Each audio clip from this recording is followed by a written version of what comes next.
battle between good and evil has begun. You're best known as the author of Rich Dad, Poor Dad, the #1 personal finance book of all time.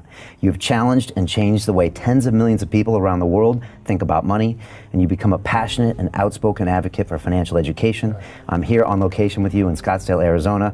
Robert, welcome back to London Real. Well, thank you. I enjoyed our last interview. Yeah, it was fantastic. It's been a great day here, and yesterday as well, spending time with you. Yesterday was one of the highlights of my life, so it was fantastic. Well, it was you and me and Jim Rickards. And why was that the highlight of your life? What was happening that day that made you feel that way? Well, you ever seen a kid, like they're playing football or baseball, whatever the sport is, and they go onto the field and they meet their hero. They'd be like meeting David Beckham or somebody like that. Well, to me, Jim Rickards and Naomi Prince and a lot of the people I run around with now were my heroes. I mean, they were the guys on the field.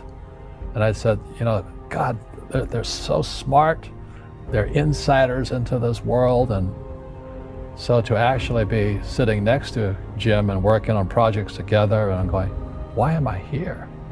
So that would be like, David Beckham and I playing soccer together. I mean, it's not supposed to be possible, So hanging out with Jim Rickards and Naomi and you, and it's like it's not supposed to be. It's impossible. But dreams do come true. Because you always thought you were the outsider, and now you're hanging out with the quote-unquote insiders, and Correct. You're agreeing on everything with them. Correct. And a lot of people get financial advice from outsiders. If maybe a financial planner, or a stockbroker, or a real estate broker. But they're not on the inside of the deal. And one of the reasons I like being an entrepreneur and being a real estate guy is I'm always trading from the inside. I know the deal. I'm part of the deal. I am the deal, But the average person who buys like stocks, bonds, mutual funds, ETFs, and saves money, they're outsiders.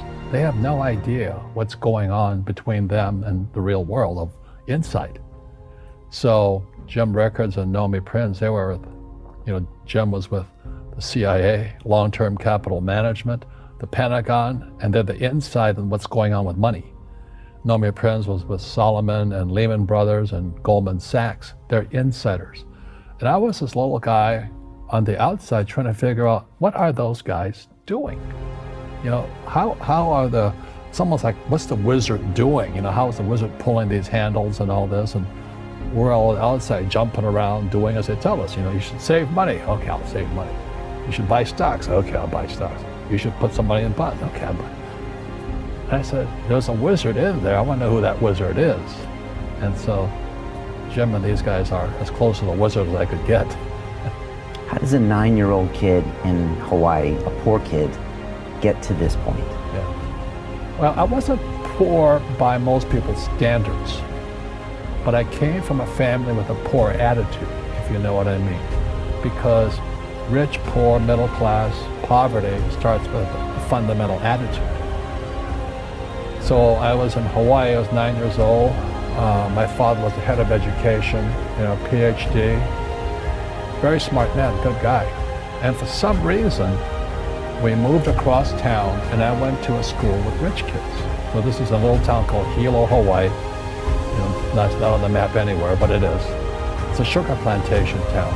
So when I was 9 years old, I moved to this rich kids school. And suddenly I realized I was poor because it's relative, as Einstein, it's all relative. And my classmates were mostly white guys. And I was one of the few Asians in the class. And these guys, their fathers owned the banks, they owned the plantations, they owned the car dealerships, they owned the meat packing company, they own the ranches. And I'm going, how come my dad doesn't own that? So I remember raising my hand when I was 9 years old, talking to my fourth grade teacher, and I said, when am I going to learn about money? And she was this woman who should have retired 50 years earlier. She was so sick and tired of kids by this time. She says, the love of money is the root of all evil. And I said, what am I, in Sunday school? I was this punky little 9-year-old kid. And she says, we don't teach money at school. I said, why not? And she couldn't answer me. And she got very flustered. She said, sit down, take your seat. And then I got curious. I said, why don't we learn about money? She says, go ask your father. He's my boss. So my father was the head of education, PhD, all that stuff. I go home and ask him, I said, why don't we learn about money in school? And he looked at me and says, because the government doesn't let us teach that subject. The government tells us what we can teach and what we can't teach. And I thought that was strange. And I said, but aren't we going to school to learn about money? He says, no, your job is to get a job. I said, but you get a job to earn money. He goes, no, you're supposed to just get a job. I went, no. Isn't the purpose of a job to earn money? He goes, you're correct. I said, so why don't I just learn about money? I can skip the job part, And he got flustered and he said, look, and my father was, for Japanese, very tall, 6'4", and imposing man, good guy. But he says, if you want to learn about money, why don't you ask your best friend's father about money? And I said, why? That's Mike. So I asked him. He says, because Mike's father is an entrepreneur. And I said, what are you? He says, I'm an employee, I'm a government employee. And I went, oh, what's the difference? He says, the difference is an entrepreneur must know about money, or they're no longer entrepreneurs. And he says an employee doesn't have to know anything about money, because the government will take care of them, the company will take care of them. So I'm all confused.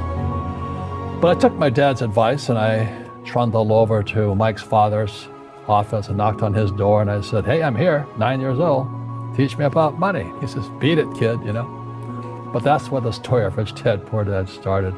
And finally, through persistence, my rich dad started teaching me about money on one condition. And that condition was he would never pay me. He says, the moment I pay you, you think like an employee. He says, that's the trap. Entrepreneurs work for free. And now I'm 9 years old, my head's going cracking in half. He says, you never want a paycheck. You understand that, kid? I said, okay, I got it. And he says, well, how do I make money? He says, that's what entrepreneurs figure out. It's a cat, which comes first, a cat or the cat chasing its tail. And I said, so how do I learn about money?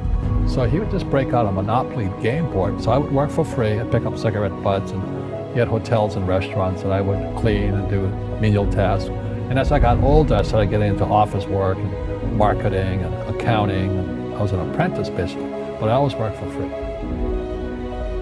And he would teach me about money. But the way he taught me about money was playing Monopoly. And finally one day I got upset. I said, well, when are you going to teach me about money? He said, what do you think we're doing? We're playing Monopoly. He goes, no. What do you think we're doing? We're playing Monopoly. He says, what do you think we're doing? I said, I don't know. I'm teaching about money. And then that's when, you have one greenhouse.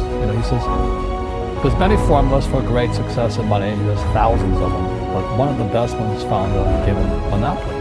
Still is today. 4 greenhouses, 1 red hotel. So what? He says, one of the greatest ways to acquire great wealth is playing Monopoly in real life. 4 greenhouses, 1 red hotel.